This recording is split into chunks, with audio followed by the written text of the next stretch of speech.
Kanchipuram వకుడా silks నాణ్యత మా ప్రాధాన్యత. మదీనాగూడ, మియాపూర్, హైదరాబాద్ లో త్వరలో శుభారంభం.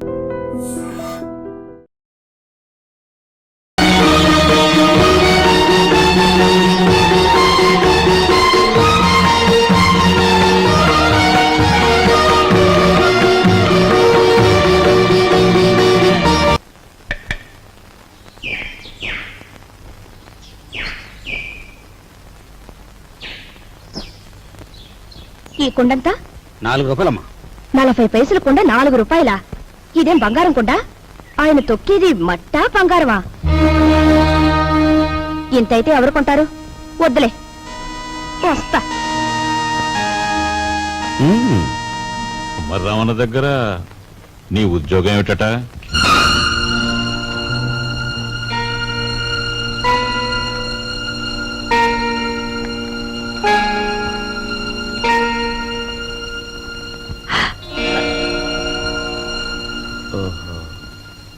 మాట్లాడమే. కుమారరామన్న దగ్గర నీ ఉద్యోగం ఏమిటి? మట్టి తొక్కటం, అతను తయారు చేసిన కుండాల్ని ఎండలో ఆరబెట్టడం, కాలిన కుండాల్ని బండి మీద సెంటర్కి చేర్చడం. అది. నువ్వు చదివిన చదువేమిటి? నీ మీద మేము పెట్టుకున్న ఆశలేమిటి? నువ్వు చేసిన నిర్వాకం ఏమిటి? అతను నన్నేమీ అప్లికేషన్స్ పెట్టమని లేదు, పోస్టల్ అడ్రస్ జత చేయమని లేదు, వెధవ ప్రశ్నలు వేసి ఇంటర్వ్యూ తీసుకోలేదు, రికమెండేషన్ తెచ్చావా అడగలేదు, లంచం ఇస్తావా అడగలేదు. నన్నుగా గౌరవించి నాకు ఈ ఉద్యోగం ఇచ్చాడు. కానీ నీ పెద్ద కొడుకు మట్టి తొక్కుతున్నాడంట గాని ఊరంతా మీ నాన్నగారిని అడుగుతుంటే ఆయనకెంత నామోషిగా ఉంటుందో ఒకసారి ఆలోచించావా? అమ్మా,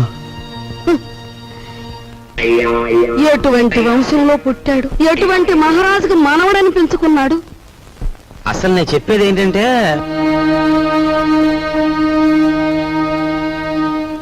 ఇలాంటి అప్రదిష్ట పనులకు తలపెడితే ఈ ఇంట్లో ఇంకా పెళ్లి కావాల్సిన పిల్లలు ఉన్నారు. వాళ్ళని చేసుకోవడానికి ఎవడైనా ముందుకొస్తాడా?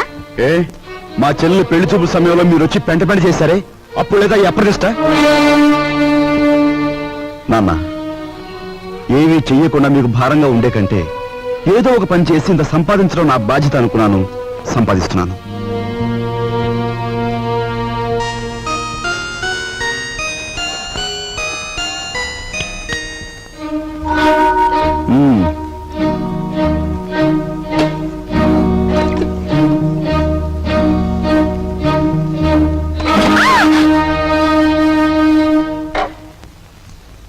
అక్కడ మట్టి తొక్కుతున్నట్టు ఇంట్లో ఎందుకు చెప్పు? అందరూ బాధపడతారనుకున్నప్పుడు మీరెందుకు ఆ పని చేయాలి? చేశారే అనుకోండి, ఆ సంగతి చెప్పకుండా ఎందుకు దాచిపెట్టాలి?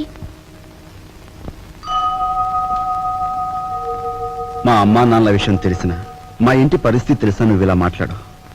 మా ఇంట్లో సంపాదించేది మా నాన్న ఒక్కడు, తినేవాళ్ళు 10 మంది. ఆయన సంపాదించే ప్రతి రూపాయి వెనుక ఆయన పడే కష్టం, ఆవేదన నాకు తెలుసు కాబట్టే ఆయనకి ఈ విషయం తెలియకుండా దాచిపెట్టాను. కట్నం ఇవ్వలేదన్న నెపంతో ఒకవైపు నుంచి మా మావయ్య బాధ పెడుతుంటే మరోవైపు నుంచి అప్పులు వాళ్ళు బాధిస్తున్నారు. ఇలా ఇంటా బయట అనేక బాధలతో నలిగిపోతున్న మా నాన్నగారికి ఒకరోజు దారిలో 5,000 రూపాయలు దొరికాయి. మొత్తం తీసుకెళ్లి పోలీస్ స్టేషన్లో అప్పగించాను. దానిలో ₹1 కూడా నేను ముట్టుకోలేదు.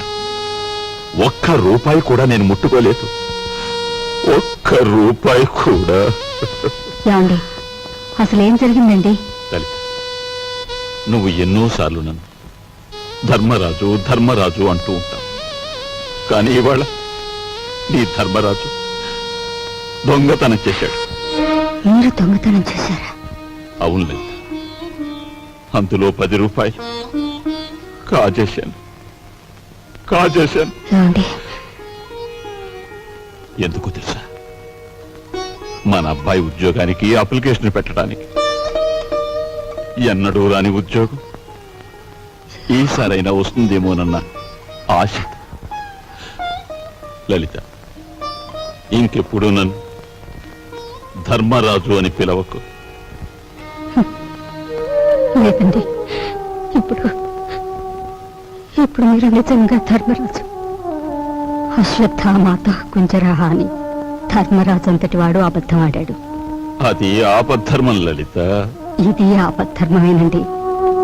మన బిడ్డ కోసం మీరు చేసింది ఆపద్ధర్మమే. మా అందరి అవసరాలు తీర్చడానికి అంకితమైపోయిన మనిషి మా నాన్న. అలాంటి మనిషి కోసం నేను మట్టి తొక్కడమే కాదు, ముష్టెత్తుకునైనా సరే మా ఇంటి బాధ్యతను కొంతవరకైనా స్వీకరించాలా లేదా? ఇప్పుడు చెప్పు, నేను చేస్తున్న పని తప్పంటావా? తప్పంటావా? ఆ?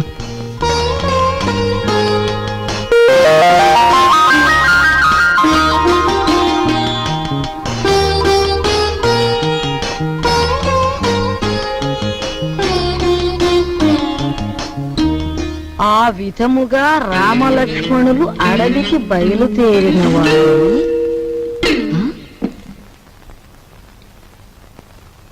ఏంటబ్బా?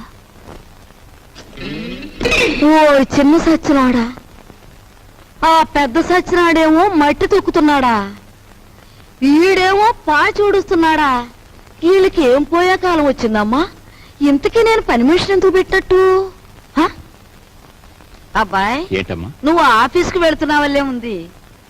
పెళ్లి దగ్గరకు వచ్చింది కదా, పనులన్నీ తొందరగా జరగాలి. అప్పడాలు చెయ్యాలి, ఒడియాలు పట్టాలి. ఓ 400 ఉంటే అమ్మాయికి ఇవ్వు.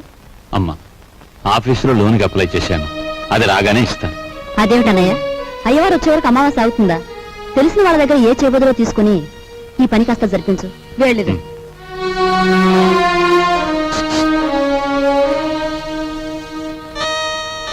ఏమిటండి? నీకు మధ్యాహ్నం పోయిందా? మన బాకీ తెచ్చుకున్న వాళ్ళని పెళ్లి పనులు చేసుకోమంటావేంటి? అయ్యో రామ, పెళ్లి చూపుల రోజు మీరేమన్నారు? మా కట్నం బాకీ తెచ్చకుండా ఈ ఇంట్లో ఏ శుభకార్యం జరగటానికి వీల్లేదన్నారా? ఇప్పుడు ఈ పెళ్లి జరిగిందనుకోండి, దానికి ముందు మన బాకీ తీరుస్తారన్నమాటేగా. అమ్మని, నువ్వు అసలు రాజకీయాల్లో దిగాల్సిన దానివే, పొరపాటున నన్ను కట్టుకున్నావు. రాజు, నువ్వేవి అనుకోనంటే ఈ డబ్బుతో నీ అప్పులన్నీ తీరిస్తే ఎలా ఉంటుంది? స్నేహితురాలుగా నేనేం చేయాలో, ఏం చేయగలను నాకేం అర్థం కావటం లేదు. నీ అభిమానం, ఆత్మబలం అండగా ఉంటే నాకు అంతే చాలు. పద. మంచి తరుణం మించిపోవును, ఆలసించిన ఆశాభంగం. 8 రోజులు సైకిల్ తొక్కిన వారికి 8,000 రూపాయలు బహుమానం. 8 days 8,000. 8 రోజులు సైకిల్ తొక్కిన వారికి 8,000 రూపాయలు బహుమానం.